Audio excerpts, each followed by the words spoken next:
Welcome to the Transformative Neurotherapy Podcast with your host, Dr. Heather Putney, founder and executive director of Transformative Neurotherapy. This is the place where healing happens faster. Because let's face it, your brain doesn't come with an owner's manual until now. Here, we take a holistic approach to brain health, bringing together science, mind-body harmony, and the tools you need to optimize your well-being. Whether you're a high performer, executive, athlete, longevity hacker, or just someone tired of your brain working against you, Dr. Putney is here to help you unlock your full potential. From brain fog to chronic stress, we're covering it all so you can finally experience brain health, mind harmony, and total well-being. Ready to get unstuck? Let's get started. When a child's brain begins to regulate more effectively, the ripple effects can transform their entire world and their families. Welcome, everyone. I'm Dr. Heather Putney, founder and executive director of Transformative Neurotherapy. And I'm in the studio today with Cory Williams, director of Neurodiagnostics and Neurofeedback at the Nashville Child and Family Wellness Center. We're so excited to hear about Cory's wealth of knowledge of working with both children and psychiatrists and how that helps us have better outcomes with the clients that we treat. So welcome, Cory. Absolutely. Thanks for having me. I'm super excited to be here.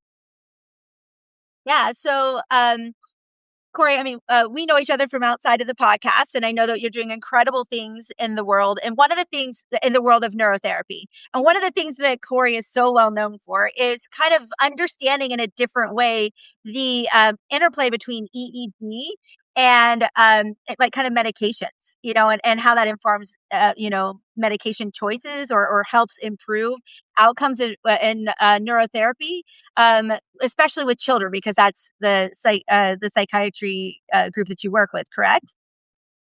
Correct. Yeah. We see kids and adults. I would say we're primarily pediatric with probably like a 60-40 split, kids to adults. Can you tell me a little bit more about how you incorporate EEG and neurotherapy with the psychiatry side in your practice, which is kind of unique to be able to have them both, both in the same place? Oh, very unique. I think I've probably met maybe 5 psychiatrists, and I've been doing this for almost 12 years now, and I think I've met maybe 5 psychiatrists who do this. So it's not the most common. So I feel very, very honored to be able to work here and to be able to do the work that we do. It's super cool. In most of modern medicine, the doctor has the ability or the potential to look at the organ that they are treating, right? A cardiologist will listen to your heart or will do an EKG. A gastroenterologist will do imaging of your stomach. You go to your general practitioner and say, I think I broke my arm. They do an x-ray. And psychiatry is one of the few, maybe the only field of medicine where the doctor does not get to look at the organ that they are trying to treat. And that's, for me at least, slightly problematic, right? Because it's really important to know what's going on in there before we try to medicate it. And so by doing EEG and QEEG, and by making brain maps and writing these reports for clients, we're able to provide the doctor, and I say the doctor, there's 2 psychiatrists and I think 7 nurse practitioners. So it's really the medical staff, right? But we get to provide the medical staff with some insight into what's going on in this brain. And we could get into like real hyper specific stuff about neurotransmitters and frequencies and individual bins. But the easiest way for me to explain it, even to the staff here who have, we've been working together for, in this location, almost 9 years, 10 years. Is this a fast brain or a slow brain? Or is it a little bit of both? And what's crazy about this, and I know it's really counterintuitive, especially for folks who don't study EEG, but you can show up to our clinic with ADHD symptoms and have a really slow brain or a really fast brain or a really sleepy brain. And all 3 of those things will get you diagnosed with ADHD. But obviously, all three of those things are very, very different. And we want to go about treating them very, very differently, right? And so when we know, oh, this client's brain is especially slow, we might say, okay, let's give them a stimulant to speed things up, to wake them up a little bit.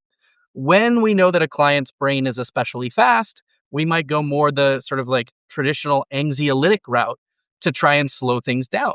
And if we know that it's a sleep disorder, we might hold off on medication altogether until we do a sleep study or get tonsils removed if it's an apnea thing, or, there's lots of different things that we do for sleep. Sometimes it's just therapy. So having that information is just absolutely crucial. And that's even before we get into like the nitty gritty specifics of these meds respond best to these phenotypes or these types of brains. And because there's a whole world of that. And I'm happy to talk about that. But just on the most rudimentary level, knowing is this brain fast or slow or sleepy ends up being super valuable to the medication team here. I'm imagining that this has really revolutionized how you guys work and also improved outcomes immensely. Have you been able to see like the before and after changes of implementing this strategy? Yeah, absolutely. And, I would love, more than anything, I would love to tell you that we do this for every client that walks through the door. And unfortunately, we don't. It's a lot of work and we see a lot of people. I'm one person doing EEGs and EEG analysis. Well, there's 9 medication providers, right? 7 nurse practitioners and 2 psychiatrists. That would mean I was working like 90 hours a week to cover all the new patients. I just can't do it. So what we end up doing is all of that staff, I have the utmost confidence in. They're all super well trained. They know their stuff.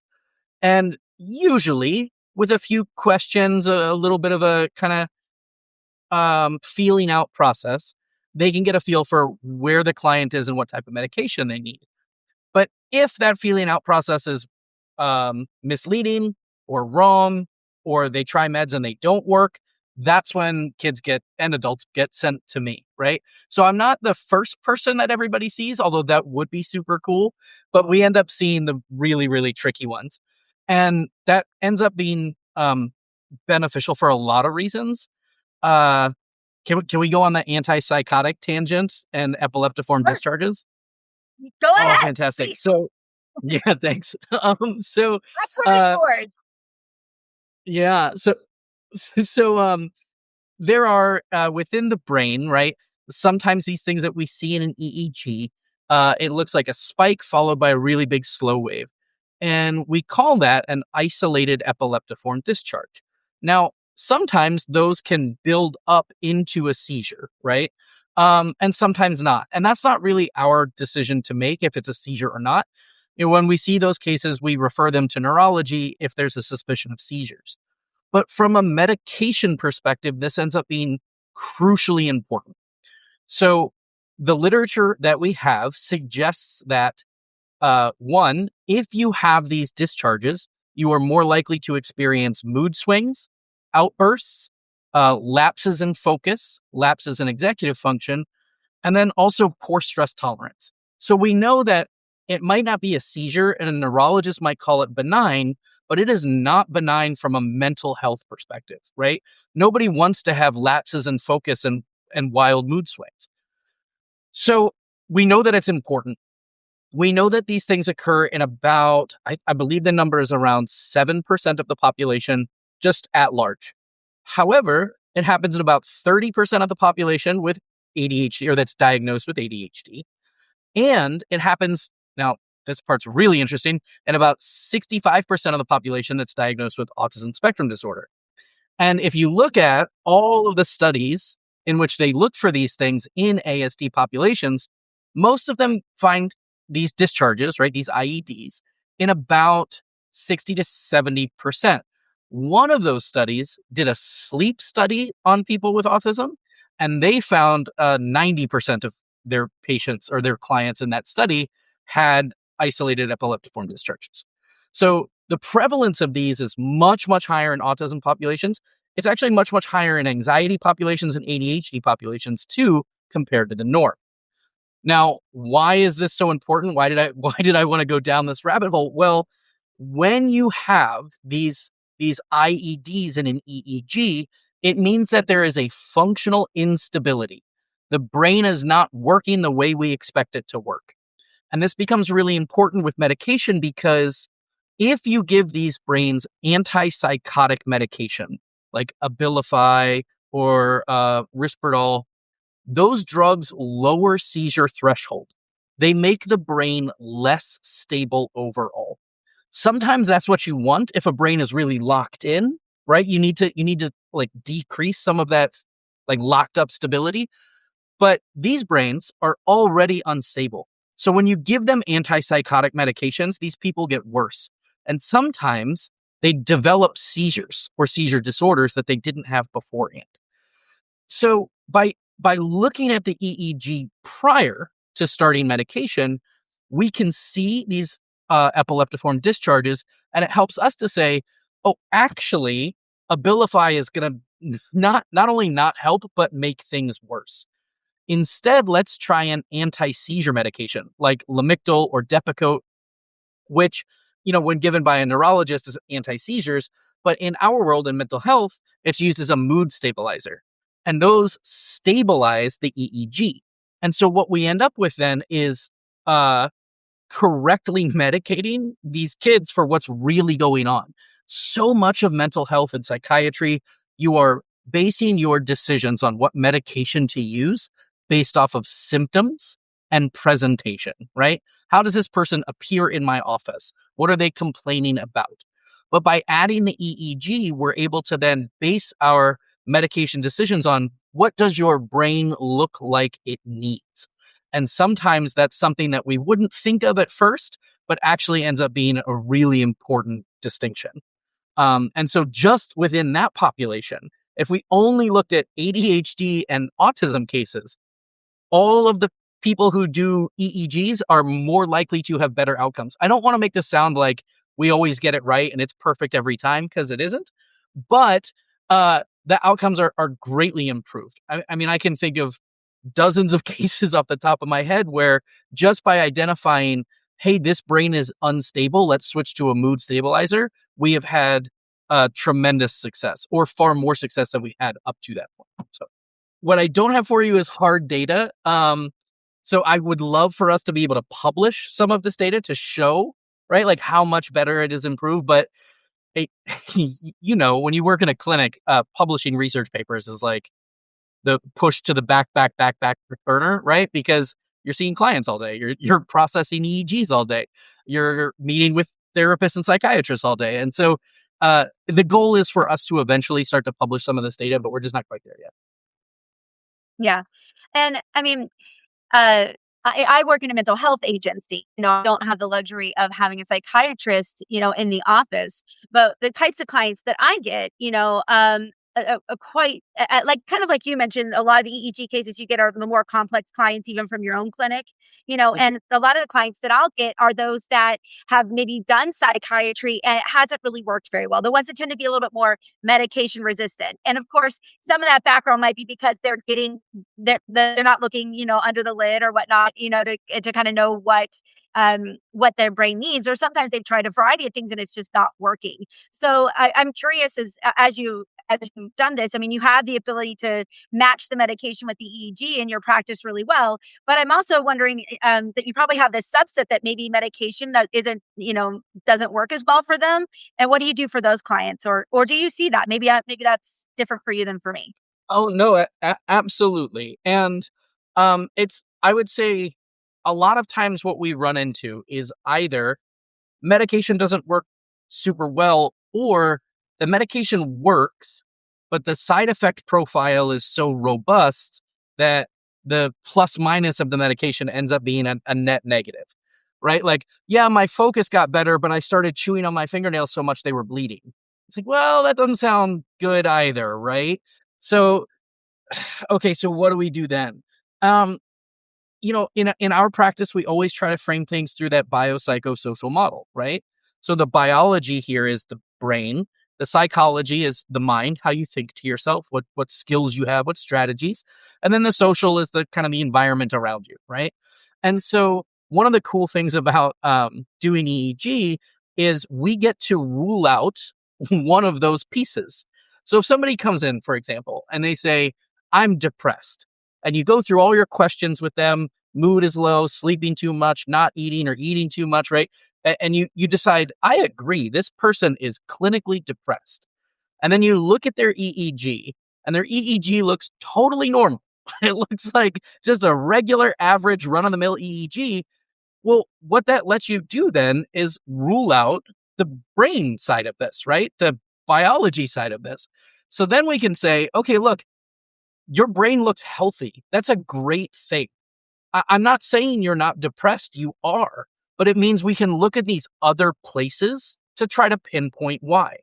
Maybe it's because you don't have any coping skills and you just need to learn some stuff, right? Maybe it's because you hate your job and every day you go there and you're miserable. Okay, let's talk about how do we make a change, right? So it helps us to kind of narrow in the treatment focus. And then we do have some folks for whom it is a biology issue. Their brain is dysregulated. And for whatever reason, they're not responding well to medication. Then we get into the world of neurofeedback and neuromodulation. And that's a whole universe that is incredibly fascinating and incredibly rewarding to be in. We get to retrain the brain, right? We train the brain to work differently. And we do that with either subtle behavioral changes like neurofeedback, or we do it with more, I don't want to say invasive, that's not the right word, but maybe more direct communication to the brain with things like transcranial stimulation. Very good. Well, fortunately, we are going to get to hear from you in another episode where we can learn a little bit more about these other ways that you help clients. But this has been absolutely fascinating to learn how you bridge EEG with psychiatry and matching the brain to the medications for better outcomes. And so we're really are excited about the work that you do and all the people that you help there down in Nashville. So thank you so much for joining us today, and have a wonderful day. Thanks. Yeah, thanks for having me. It's super fun to be here. You've been listening to the Transformative Neurotherapy Podcast with Dr. Heather Putney. Remember, your brain isn't supposed to hold you back. It's supposed to power you forward. So stop letting it crash your party and start letting it do its job. If you're ready to optimize brain health, sharpen your focus, and age like a fine wine, schedule your free consultation today at transformativeneurotherapy.org or call us at 412-204-7397. Because here, healing happens faster. See you next time.